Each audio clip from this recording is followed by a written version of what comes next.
Isang bank manager ang nagtaka at nagduda sa isang lola dahil palagi ito nagwi-withdraw ng 3 milyon kada linggo. Tanong ng bank manager, "Lola, bakit po linggo-linggo kayo nagwi-withdraw ng pera?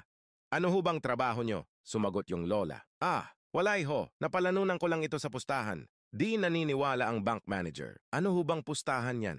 Parang di naman po kapani-paniwala." Sumagot ulit yung lola, "Sige, magpustahan tayo. 50K. Ang pusta ko ay square yang hugis ng itlog mo. Babalik ako bukas at magdadala ako ng kasama," sabi ng bank manager. "Sige, deal. Alam ko naman hindi square itlog ko eh."